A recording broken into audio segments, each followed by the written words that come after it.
Shalom, seja muito bem-vindo ao nosso segundo episódio do Shalomcast. Eu espero que você tenha gostado do primeiro e esse não vai ser diferente. E eu espero que você, ao término desse podcast, você deixe a sua opinião aí, a sua sugestão abaixo nos comentários. Bom, e o tema de hoje nós vamos falar sobre vida devocional, que é algo basilar, uma palavra que o nosso amigo Jansen ama falar. Da vida cristã, nós vamos falar sobre vida devocional.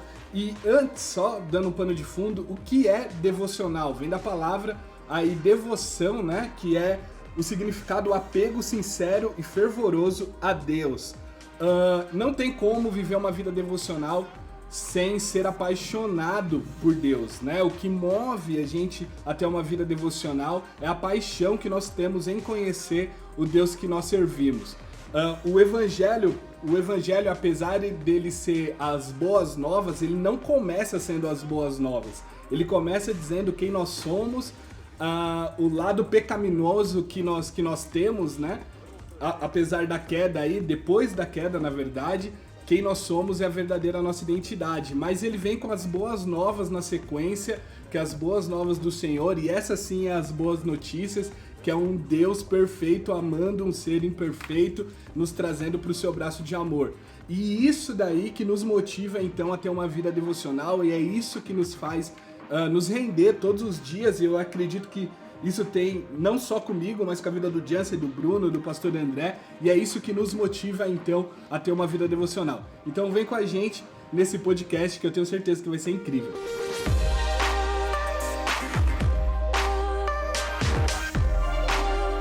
E não diferente do último podcast, eu tô aqui com essa galera, com esse time incrível. Seja bem-vindo, pastor André. Tamo junto, vamos lá. Brunão. É nóis, vamos que vamos. E claro, Jansen, né? E aí, pessoal?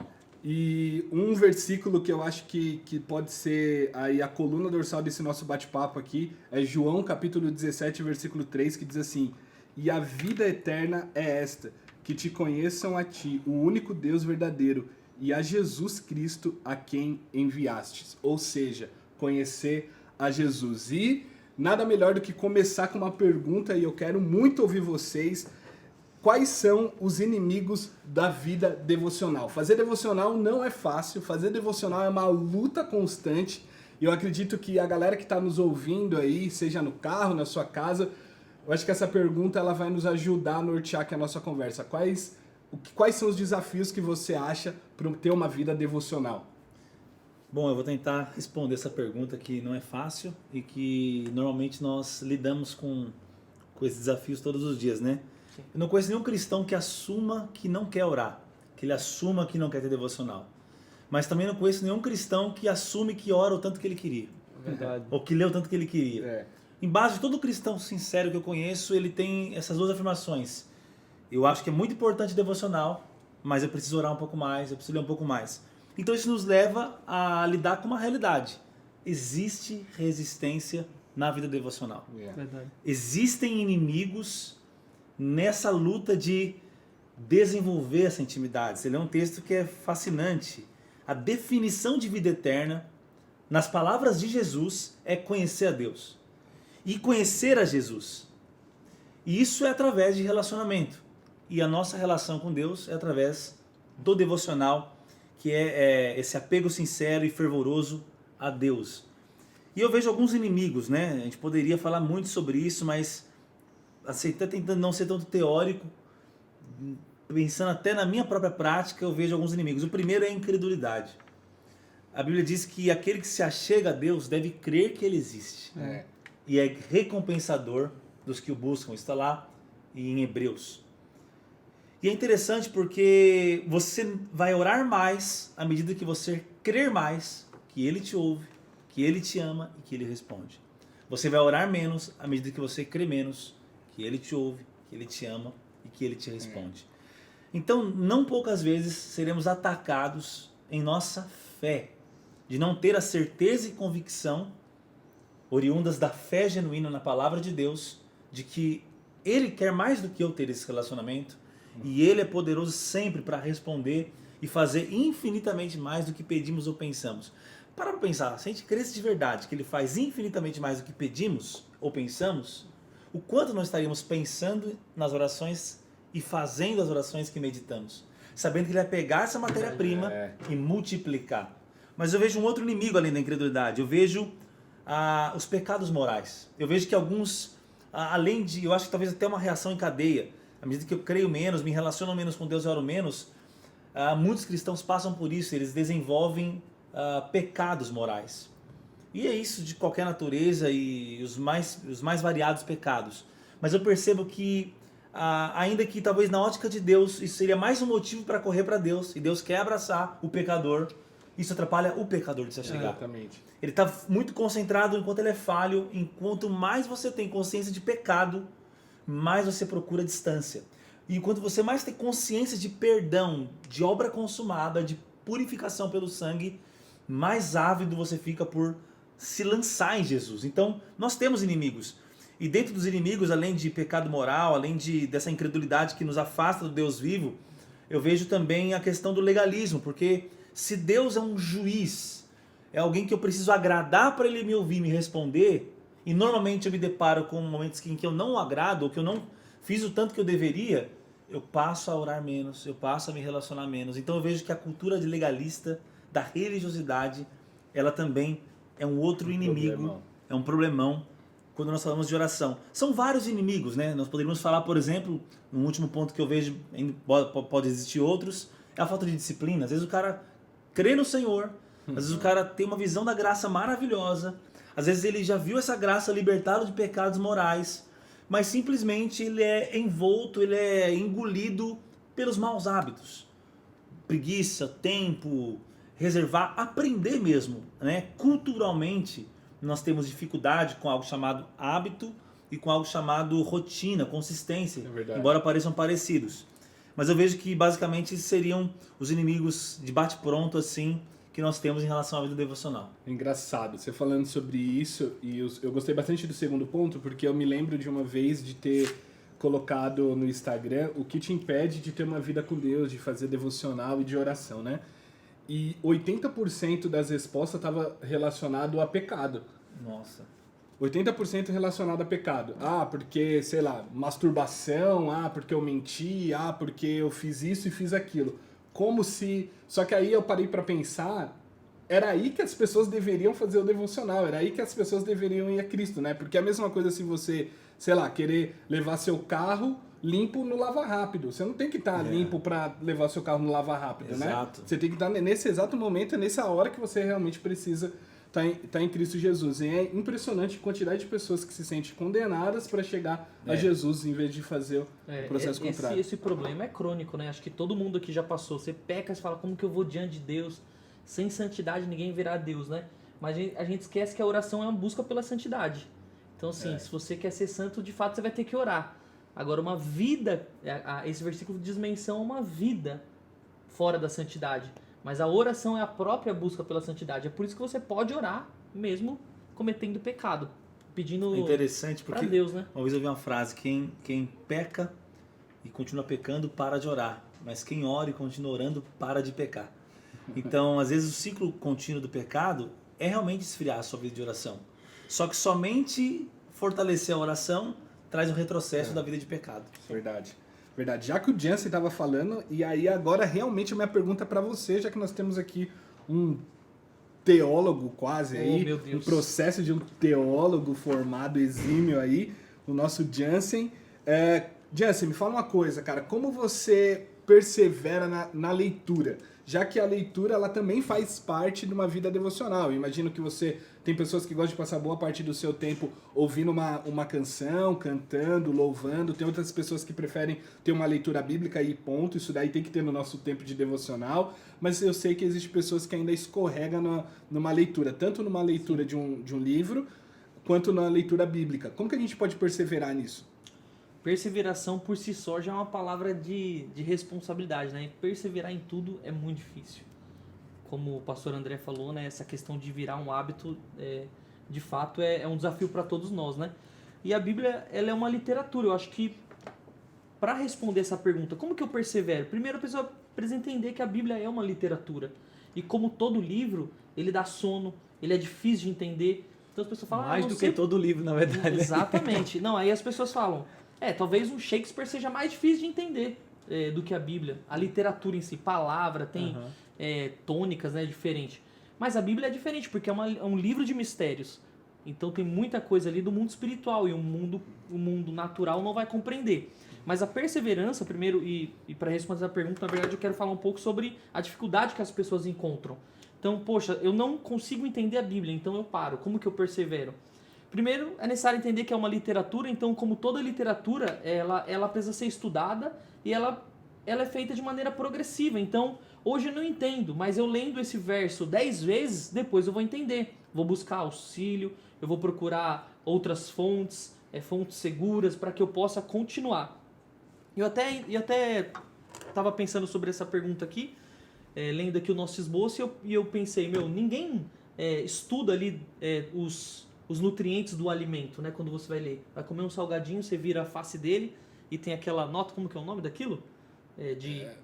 Calorias, tabela, né? Tipo uma tabela calórica, né? E você lê e fala assim, ó, tem isso, tem isso, tem isso, tem isso. Agora eu vou comer. Não, ninguém faz isso. Você não quer entender primeiro. Você vai lá e come, porque você quer se sentir alimentado. E Richard Foster, Celebração da Disciplina, um clássico, né, de devoção, ele fala de espiritualidade. Por vezes você vai comer só por necessidade. E esse é o ápice da maturidade. O ápice da maturidade é você não precisar entender, mas você come para se sentir alimentado. Ah, Jansen, mas se eu não entendo, é verdade. Então fuja dos trechos que precisam de interpretação. Começa a ler João lá, que é interpretação pelas escrituras mesmo. Você se alimenta. Então, primeiro ponto é isso. Como que eu persevero? Como por necessidade.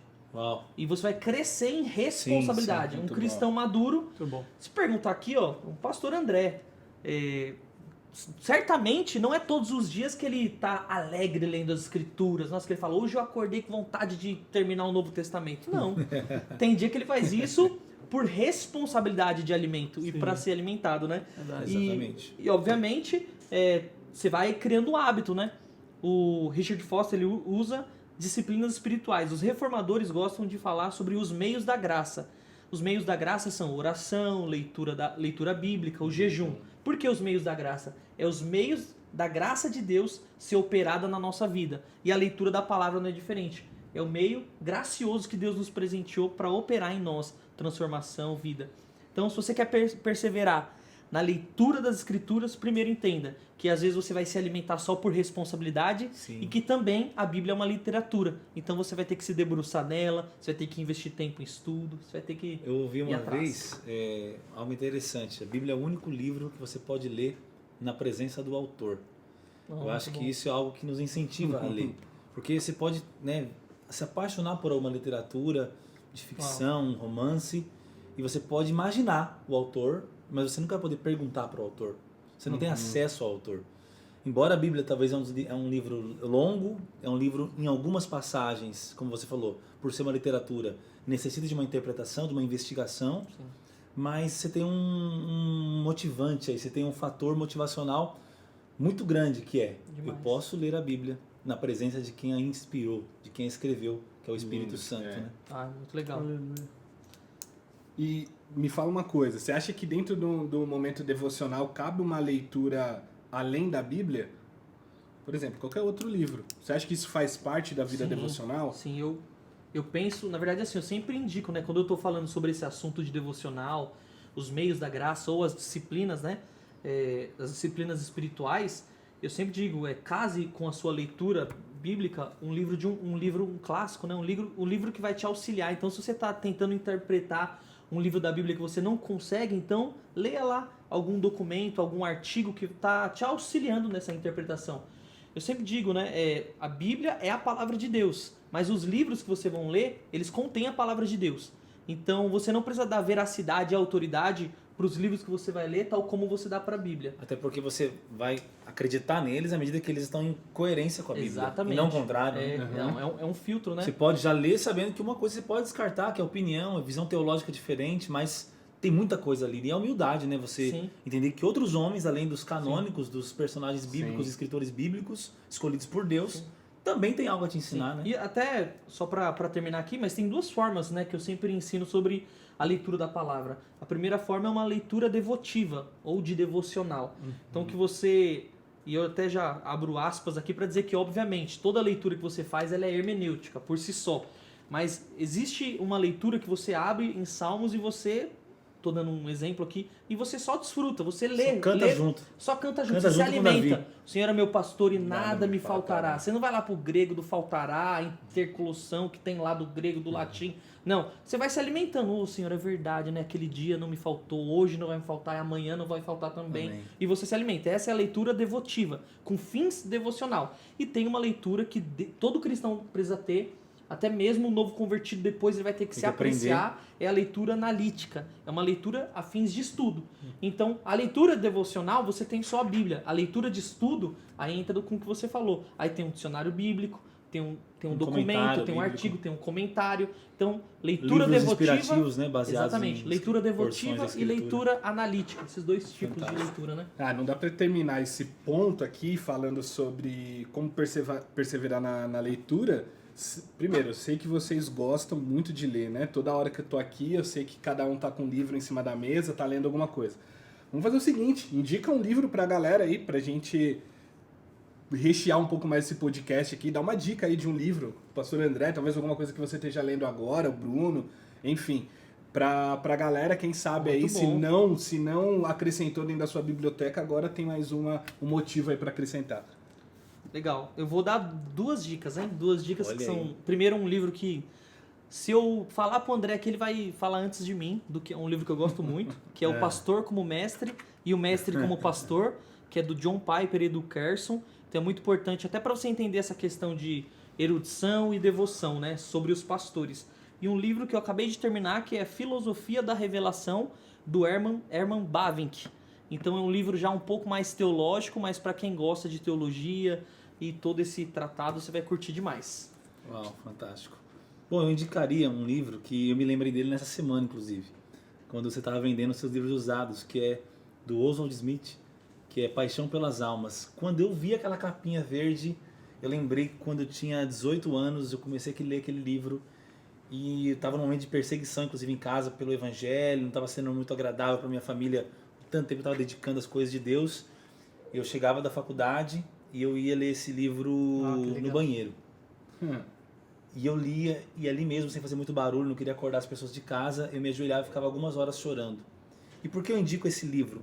Ele não tem talvez um viés tão grande teológico, porque ele foi um dos livros responsáveis por eu decidir viver em função de cumprir o propósito de Deus, ganhando pessoas e cuidando de pessoas. Aleluia. E ele é chamado, Oswald Smith, de O Senhor Missões. Então eu comprei esse livro porque eu dei para alguém ele, comprei de novo essa semana, vou ler ele de novo e quero desafiar vocês, né, que estão aí nos assistindo, a comprar esse livro. Você pode encontrar ele em algum lugar e você vai ser alimentado. É um livro justamente desse aspecto de inspiração, de ativar algo genuíno da fé cristã Que louco. na sua vida. Eu poderia indicar muitos outros livros. Você citou Richard Foster, para o assunto devocional, Incrível. Celebração da Disciplina é o melhor livro. Para esse assunto fica aí. Ele é o melhor Celebração livro. da Disciplina, Richard Foster. Ele escreve muito bem e você vê o quanto é tangível ter uma vida consistente devocional. Você consegue colocar em prática cada capítulo Sim. que você lê. Ficaria como uma segunda indicação. E eu tenho que fazer uma terceira indicação, na verdade. Eu vou fazer uma só. Todos os livros do pastor Deno Lara, Tem que ter. não é por nada. Ah, Tem que Todos ter. eles te inspiram a orar mais, a buscar mais, numa base não legalista. Numa base de atração pela graça de Deus. Os livros do pastor Deno Lara, eles ajudam muito nesse sentido, né? Então, se eu puder indicar um livro que eu indicaria é Porta Fechada e Céu Aberto, né? É um livro que eu tive o privilégio de escrever, Deus me deu a graça para escrever esse livro. É um livro que fala muito sobre isso, vida devocional, vida no secreto. Inclusive, hoje pela manhã eu estava meditando num texto que foi praticamente a base ali, o cerne, o ponto principal dessa escrita, né? Isaías 49, verso 1 fala: Ouvi-me, terras do mar, e vós, povos de longe, escutai. Aí ele começa uma progressão no texto falando: O Senhor me chamou desde o meu nascimento, desde o ventre da minha mãe fez menção do meu nome. Fez a minha boca como uma espada aguda, na sombra da sua mão me escondeu. Fez-me como uma flecha polida. E eu sempre, quando eu estava lendo esse verso, veio muito forte no meu coração, né? Agora vai ser a hora, ele vai colocar no arco, vai enviar para as nações, vai ter cura, vai ter mover de Deus. E aí ele termina falando: E me guardou na sua aljava. É aquela... Aí um texto que vai, você fala: E me guardou na sua aljava. E a nossa geração, no meu ponto de vista, não está preparado para essa conversa. Eu acho que porque muita gente quer ir para o arco sem passar pela aljava, né? E eu acho que esse é um dos principais motivos de nós estarmos vivendo talvez uma fragilidade nas estruturas. Verdade. Porque passar pelo processo da aljava é queimar etapa. Né? E quando o Senhor... Pular esse processo. Né? E quando o Senhor me deu esse insight para escrever esse livro, foi um dos momentos mais difíceis da minha vida, né? Um dos momentos muito, muito delicados. Sim. E eu estava passando por um momento justamente de ir para a aljava. E eu quero te falar, assim, você que está nos escutando, o secreto não dá credibilidade, não dá ibope, naturalmente falando. Não tem esse teor de trazer a visibilidade aparente, né? Por exemplo, eu nunca vi ninguém indo para o Parque Ibirapuera e tirando foto com raiz, porque raiz não dá ibope. Agora eu já vi muita gente tirando foto com uma árvore frondosa de fundo. Sim. Por quê? Porque justamente a vida devocional, a vida no secreto, você não tem que ficar simplesmente postando e mostrando para todo mundo. Você é no secreto. Por mais que você possa fazer isso para incentivar outras pessoas e tudo mais. Mas eu acho que, se eu puder falar algo que vai acrescentar nessa questão devocional, é isso. É o Senhor nos atrair para a aljava. E para quem não sabe, eu não sabia, então talvez você não saiba também, a aljava, o arqueiro ele tem o arco, a flecha e a aljava. Né? Para guardar as flechas. Né? E sabe o que é interessante? Eu fui estudar um pouco sobre isso. E toda competição de arco e flecha, é impossível você competir sem aljava. Todo arqueiro que vai para a guerra, é impossível ele ir, porque aparentemente é algo muito superficial, muito... Não é algo tão importante aos nossos olhos. Mas na verdade, se você for estudar um pouco, você vai ver que é uma das coisas mais importantes. Por quê? Porque se você não tem aljava, você não tem mantimento para guardar a sua flecha. Então, ou seja, você pode munição, até, né? Você pode até ter uma flecha, mas vai ser só aquela flecha. E você vai guardar, talvez você vai guardar no bolso as flechas, mas você vai ter dificuldade de retirar. Então, eu acho que é um tempo de nós falarmos mais sobre isso. Eu acho que é um tema muito, muito propício para esse tempo que a gente está vivendo e vai ser para sempre, porque a vida devocional é algo muito importante. Então, que o Senhor nos leve a não pular esse processo de vivermos na aljava, irmos para o arco só depois que passarmos por esse tempo de aljava. Uau, fantástico, Bruno. Hoje pela manhã eu estava escutando um devocional do pastor Gustavo Paiva, lá de Brasília, né? Pastor Gustavo Paiva. Sim. E aí ele falou algo que eu achei muito interessante. Ele falou que as vitórias públicas é a consequência das batalhas que a gente passa no secreto. Sim. Então, nada melhor do que a vida devocional para a gente lapidar, né, o melhor de si. Sermos preparados. Porque a vida devocional, ela é a consequência de um relacionamento. E o relacionamento, ele nos molda a ponto de nós nos tornarmos parecidos com a pessoa que nós estamos nos relacionando. Então, a vida devocional, ela vai nos levar a nos tornar mais parecido com Cristo Jesus. Então, lá no secreto, as pessoas, elas nem imaginam o quanto foi lapidado para aquelas que elas irão ver publicamente. Né? É verdade. 2 pontos importantes, acrescentando já algo aqui, 2 versos que a maioria das pessoas sabem na escola bíblica, que já passaram, já ouviram muito sobre isso. Quando você vai orar, entra no teu quarto, em secreto, fecha a porta, o Pai que te vê em secreto te recompensará em secreto. Eu estava meditando esses dias nesse verso, né? O Pai que te vê em secreto. Eu fico imaginando o Pai querendo ver gente no secreto e tentando ver e não achar. Porque é o Pai que vê em secreto. Ou seja, o Pai está te vendo no secreto, Ele vai te recompensar no secreto. E a segunda, talvez, história bíblica que é mais renomada aí, é a história de Davi e Golias, né? Algo que a gente já falou várias vezes. Mas nesse tempo atrás eu estava meditando nessa palavra. E olha que coisa interessante. Quando Davi venceu Golias, Davi venceu pela palavra. Mas antes de ele ir para a batalha ali, né? Saul perguntou, e aí? Não vai dar, você não vai conseguir, você não tem habilidade para isso, você não tem recurso para isso. E Davi falou, olha, eu estava pastoreando algumas ovelhas e veio um urso e veio um leão. E aí eu estava estudando um pouco, o leão ele ataca pela fala, ele ruge, amedronta, ataca e mata. O urso, ele está de 4 patas e quando ele vai atacar, ele levanta, fica em 2 patas e fica enorme, gigante. O que Davi estava falando ali para Saul era justamente isso. Ei, presta atenção, esse tipo de gigante eu já venci. Fala demais e é muito grande. Mas ninguém viu.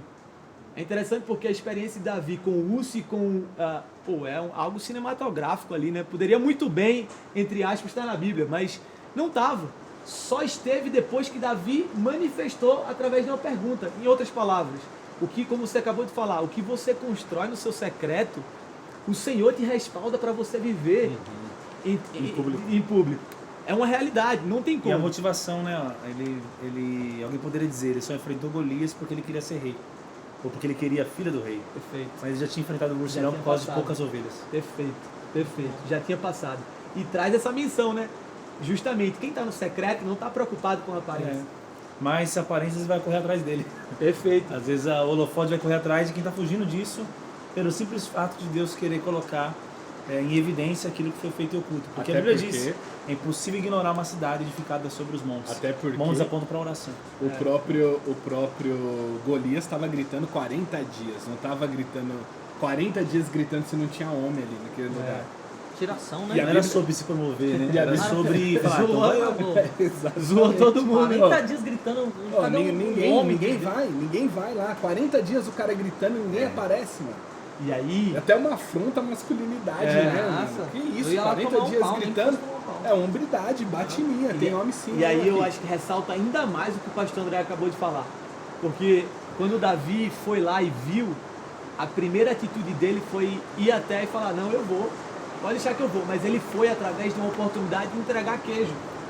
Ou seja, mais uma vez, uma oportunidade de alguém que não estava nem aí para aparecer. E ninguém esperava que ele fizesse isso, né? Não era para ele, né? Mas Deus tinha isso para ele. É fantástico isso. Isso é demais. E para encerrar esse nosso podcast, que poderia durar aqui, sem dúvidas, mais umas 5 horas tranquilamente. E só de falar aqui do bate-papo que a gente está tendo aqui, Deus já começou a falar muito comigo. Eu imagino que isso deve estar acontecendo com vocês também. Mas me fala uma dica aí de cada um de vocês que vocês sempre faz dentro do seu devocional. Começando aí pelo Brunão. Brunão, uma dica pra galera trazer pra dentro do seu devocional. Eu vou dar uma dica que eu aprendi ano passado com o pastor Daniel Lara. Para mim é uma das pessoas que mais me inspiram nessa área, sem sombra de dúvidas. Eu também. Para todos nós, né? Ele é um devocional. É um devocional ambulante. Um devocionador. Não, pastor, é um devocional. Devocioneiro. Como dizia na página 100, quando você descobre que o secreto é o melhor lugar, quer fazer dele em todo lugar. Livro do Bruno, ele sempre fala. Mas o devocional, ele me ensinou um tempo atrás que existe, lógico, nós como comunidade, como igreja, como família, nós sempre fugimos de algo que é um padrão que tem que ser seguido de forma rígida, né? Mas ele sempre nos ensina e nos inspira. Ele sempre falou sobre 5 pontos de devocional que são muito importantes. Ele fala sempre que começa, né, ali na comunhão e no deleite, né, que é o tempo ali que ele comunga e deleita da presença do Senhor. O segundo ponto que ele falou, que ele sempre fala, né, que é a meditação e a renovação da mente. Então, ou seja, ele acabou de ter ali tempo de comunhão e deleite, ele vai meditar e renovar a mente através da palavra. Então ele pega confissões da palavra e começa a renovar. Mediante a renovação da palavra, existe... Então eu comunguei, eu me deleitei, eu renovo a minha mente pela palavra, agora eu me aproprio da palavra que eu renovei, ou seja, que eu acabei de falar. Então é uma apropriação. Terceiro ponto. O quarto ponto, declarações de fé. E o quinto ponto, gratidão e louvor a Deus. Então, 5 pontos que ele sempre... Robô espiritual.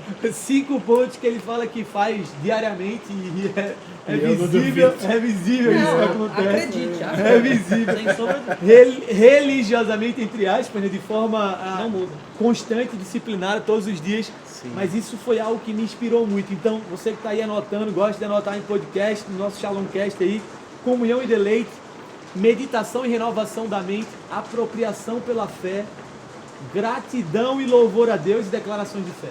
Então, algo muito, muito importante, eu acredito que vai te ajudar de maneira prática. Deixa eu contar uma história engraçada aqui, mano. Até 2. Sobre devocional, né? Na época do seminário, da turma especial, nós chegávamos aqui no prédio umas 4h50, oração da madrugada, né? Das 5 até as 6, aí a gente precisava sair às 6 horas da manhã correndo para ir pro seminário, que era lá em São Paulo. E o pastor, durante muitos anos, né? Acho que o Bruno não teve o privilégio, ou não sei, ou você foi beneficiado de não ouvir aquele CD que o pastor tinha. Ele colocava no rádio, acreditem, foi uns 6 anos consecutivos, as mesmas músicas. Um rádio, no mesmo lugar. De madrugada. Então, era as músicas do Michael W. Smith, né? Isso. E tinha umas 3 do Thales. E era um CD, assim, eterno. Mandou gravar, mandou a secretária gravar. Não, 7 anos assim. Aí a gente um dia reuniu os seminaristas, né? Porque a gente tava cansado de ouvir aquilo ali. Aí ele colocou o rádio lá pra tocar, a gente foi lá, tirou, pegou, quebrou o CD e jogou fora. Meu Deus. Aí ele, meu Deus do céu, cadê aqui esse CD, queridos, né? Tava aqui, não sai daqui. Anos ouvindo aqui. Eu colei ele aqui. Sem risco nenhum. Aí ele falou, aí a gente começou a rir, né? Brincando aí, acredito que vocês iam fazer isso mesmo, né? Mas fiquem tranquilos, tenho 10 cópias dessa. E ele tinha 10 cópias dessa. Tinha umas no carro, tinha dentro do gabinete dele. E colocou lá e eternizou esse CD novamente. Pastor dele, nós te amamos. Se eu pudesse dar o Bruno, ele numerou os pontos que a gente tem aprendido como igreja, então acho que isso já completa um devocional. Mas se eu pudesse reafirmar um desses princípios, seria a gratidão. Eu acho que tem um elemento na oração que te ajuda em todos os outros. Uma vez eu ouvi que eu não peça por nada antes de agradecer por tudo. Muito bom. É isso aí. Que eu agradeça por tudo e só então eu peça por alguma coisa. Tá com pepitas hoje, hein? Que isso. E é interessante porque quando eu agradeço por tudo, quando eu vou pedir, eu lembro que Deus é o mesmo ontem, hoje e sempre. Amém. Quando eu agradeço por tudo que Ele já fez, eu não tenho dificuldade em crer naquilo que Ele ainda vai fazer. Então, se pudesse falar uma coisa que não pode faltar no seu tempo com Deus, é gratidão. Por isso a gente tem que entrar com ações de graças. Por isso que esse Deus habitar em meio aos louvores significa o ambiente onde Ele é louvado. É um ambiente onde Ele se torna mais apalpável. Porque Ele é digno de toda a glória, toda a honra e todo o louvor. Então a gratidão ela é algo fantástico na vida devocional. O meu conselho ele é prático. Acho que cada um aqui em algum momento da vida já praticou isso, né? Ou se não pratica até hoje, eu pratico até hoje, que é a leitura de 1 Provérbios por dia. Então, são 31 capítulos, logo a maioria dos meses 30, se não 31 dias. Então você tem 1 provérbio por dia. E é interessante que você passa a memorizar alguns provérbios. E como é o provérbios de sabedoria, né? Salomão e tantos outros, né? Você desfruta ali de pequenos trechos, porções das escrituras cheias de sabedoria. Muito práticos, né? Muito prático. Sua vida, ele se aplica no dia a dia. E parece que é para aquele dia, né? Não, é isso que eu ia falar. Já teve vezes de eu ler um As provérbio notícias, do dia, né? aí eu... Era assim, era pro dia, era conselho sobre hoje, sobre conversação, sobre guardar os olhos, sobre cuidar das Postura, finanças. conduta, né? Conduta, moral, ética. Então é muito prático, então aplica-se mesmo. E leia. E todas as vezes antes de você começar a ler as escrituras, ore. Eu sempre faço isso, ore. Aí você fala, nossa, tão simples.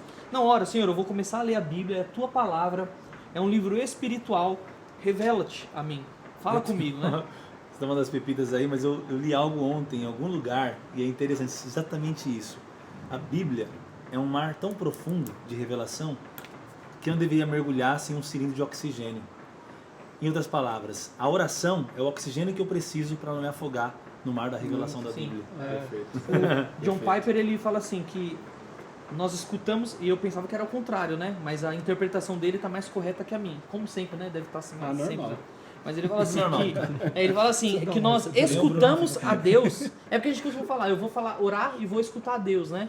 Mas na verdade nós respondemos a Deus em oração. Isso é até porque uma resposta você fala, nossa, mas eu não consigo orar. Você não consegue orar porque você não tem vocabulário para Deus. E você só tem papo para com Deus quando você lê a Bíblia. Você escuta Deus na palavra e responde Deus na oração. Então, quando você lê a Bíblia, é Deus falando com você. Aí Deus falou com você que você é um murmurador. Aí você vai lá para a oração e responde a Deus em oração. Aí você fala, Senhor, eu vi, o Senhor falou comigo através da tua palavra que eu Muda meu murmuro. coração. Muda meu coração, enche-me de gratidão. Aí você vai para a oração, escuta Deus de novo. Vai para a leitura, escuta Deus de novo e responde oração. Acho bem legal isso. Eu espero que esse podcast tenha mudado aí a sua forma de pensar e entender devocional.